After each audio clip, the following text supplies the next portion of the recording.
Hello ladies and gentlemen, and welcome back to another Feral Druid video. Today we're going to be looking at 8.3 Feral. Now I know this has been a long awaited video and you're probably thinking, Sire, we're already like 2 months into the season, dude, what is the point in this video now? But the reason is, I didn't want to make a video prematurely. I mean, shit, we've had corruption changes up until like last week even, or something like that, right? So I wanted to make sure everything was set in stone and we were looking good and feeling good. And really, truthfully, there's not been a whole lot that's changed for Feral since 8.2 anyway, so there shouldn't really be tons of stuff to cover. I'm going to do quite an impromptu, kind of like relaxed format to this video, so I'm kind of just going to take you through a lot of stuff as and when, so it might be a little bit slightly disorganized, but stick with me. Just to give you guys a heads up as well, before I get into it, I'm currently doing a segment to my stream every Friday, or every other Friday, where you guys submit your videos to me of you in Mythic Plus playing as Feral, or even maybe as like a tank, or whatever you want to do,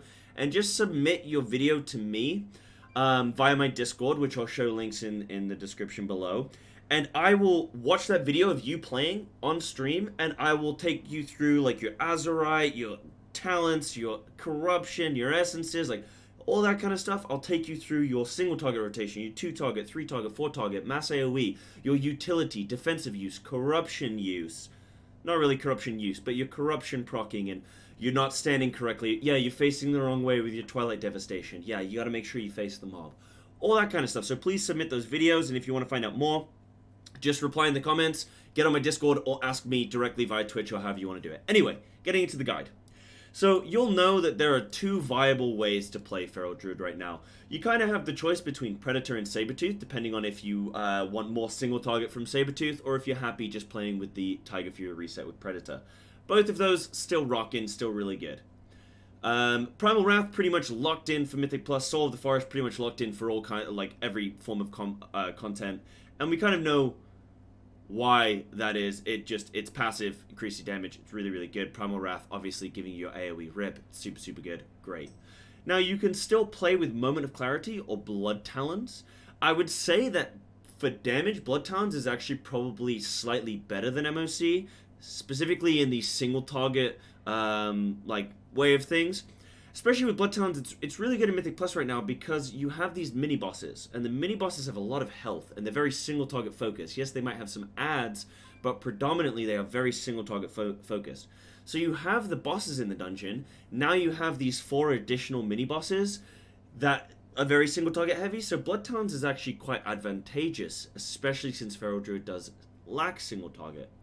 However, MOC is still very good, and there are there's good reasons for that. I personally play with MOC because I stream, and it's very helpful to play a very easy build that I don't have to think about too much, and I can read chat and hang out, and I can focus more on chat than the gameplay.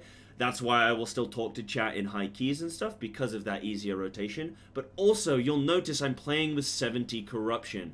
The highest corruption I play with is 79. That's as part of my Twilight Dead build, and I'm very comfortable playing with that. The reason being, MOC allows for more, it allows for me to deal with the things from beyond with those instant cast roots, whereas with Blood Talons, you're using those regrowth procs as part of your rotation, and it can just kind of end up causing you to lose DPS if a thing from beyond spawns, or it can cause you to kind of just lose your space, you lose your footing in your rotation a little bit, and just kind of, especially in a chaotic moment, it'll just gut you.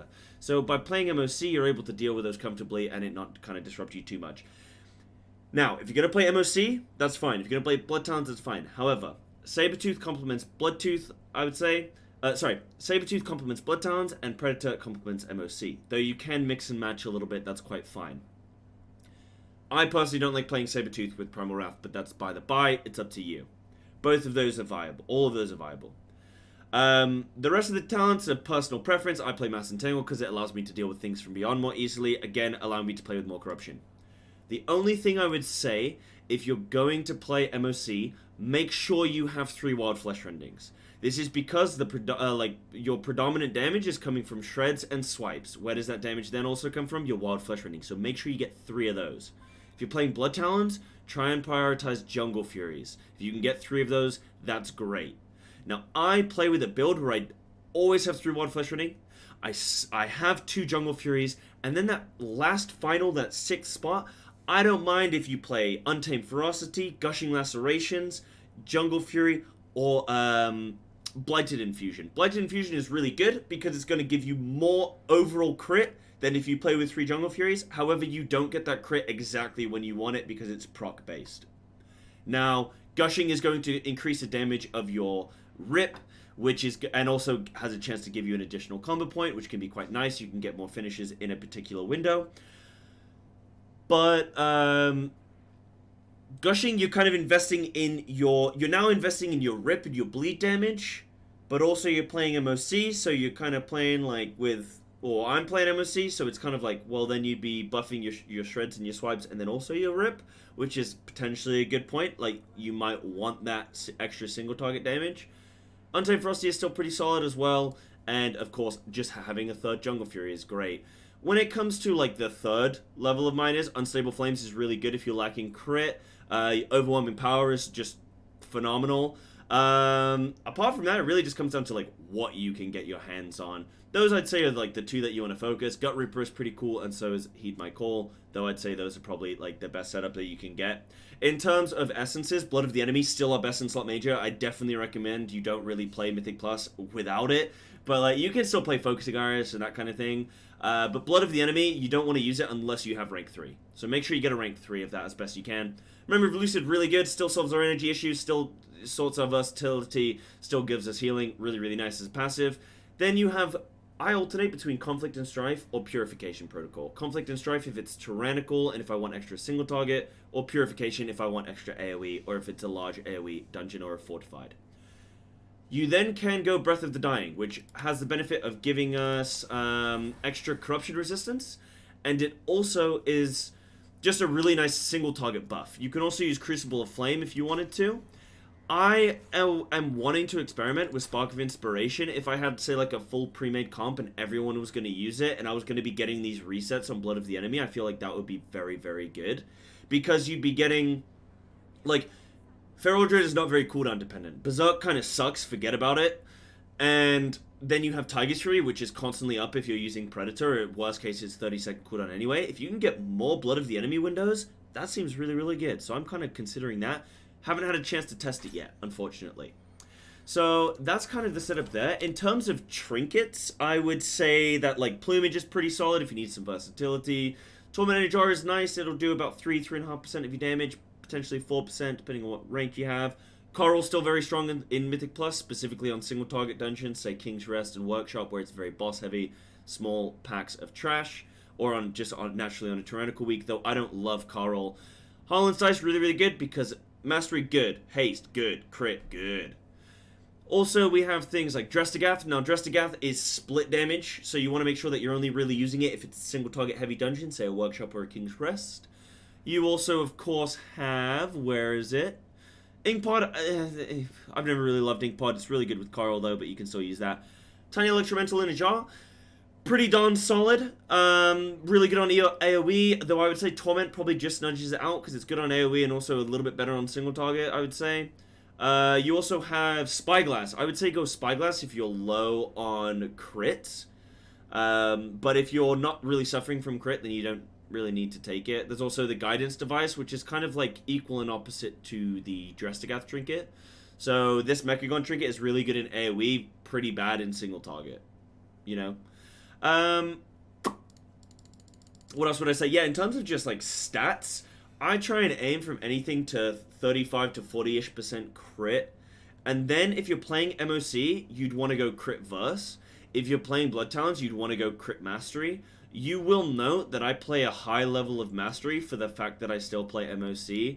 But really, ultimately, crit verse is going to be the better build if you're playing Moment of Clarity, because as you get into the higher level keys, 22s, 23s, that kind of level, your survivability starts to really matter.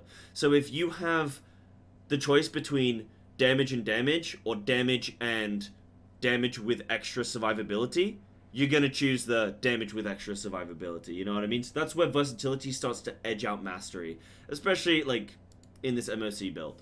But if you're playing Blood Talons, crit mastery is still really, really good. In terms of like thresholds, there's no real threshold, I wouldn't say. I'd say after about 40% crit, you can kind of stop. You can get a lot more crit than from Jungle Furies, Bloodborne Infusion, Spyglass, from Blood of the Enemy, from corruption procs and all that kind of thing, you know, so you can find it elsewhere, which is really, really good. Now, speaking of corruption, oh boy, I bet this is what you've been waiting for. So, corruption as a whole. I've kind of discussed corruption on Feral. I think there are 3 very viable builds right now. I would say corruption as a whole is kind of Build-A-Bear.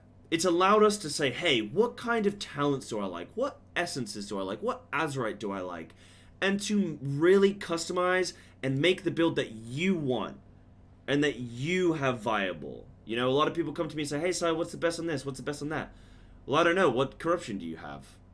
What talents are you playing with? You know, so it's really what you want to do, but try and find some damage from it.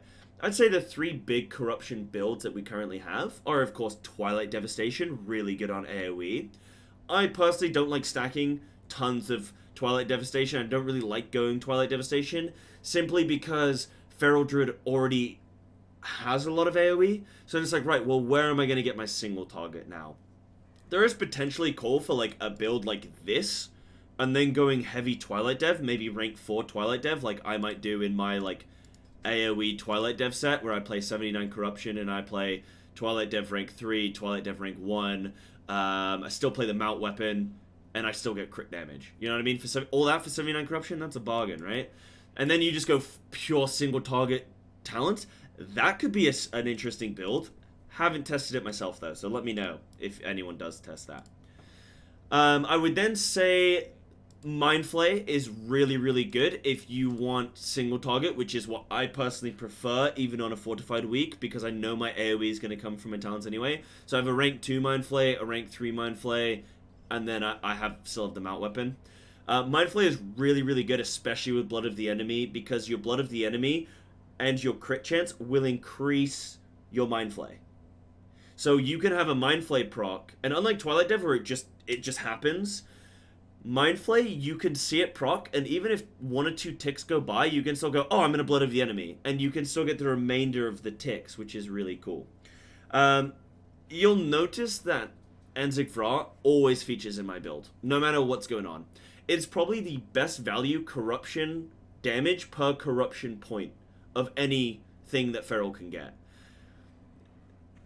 Apart from potentially like gushing wounds, right? Which I have never seen one drop on any of my characters. I don't have a single gushing laceration on anything. I've never seen one drop. And I have a lot of corruption on my characters. I play this game a lot, so I have a lot of corruption. But Anzig Vra is really, really good. It's really good single target damage, just like flat, natural, no harm done. And then, yeah, Mind Flay or Twilight Dev are 2 very good builds, depending on if it's Fortified or Tyrannical, and King's Rest Workshop or a Waycrest, you know, depending on if you need the AoE or the single target.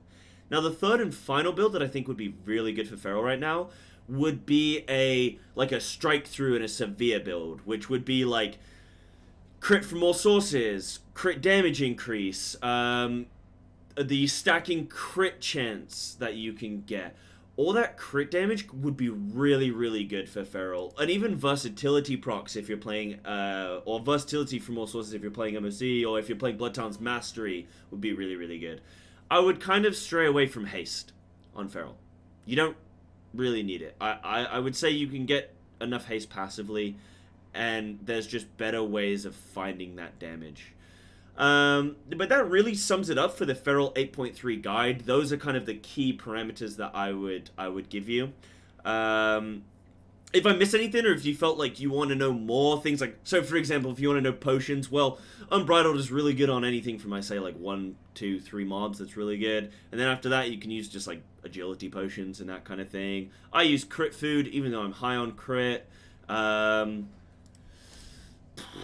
That's it, really. I hope you guys enjoyed the video. I hope that's just like a nice quick rundown for you guys on everything you need to know. I know I was talking quite quickly, but I just wanted to get everything out for you. Make sure to check out the stream and look forward to the next video, which I've got coming on the way. And I'll see you all in the next one. Don't forget to submit those Feral Druid videos to my channel if you want a personalized review of your gameplay and your character. Please come do it. Looking forward to those. Take it easy.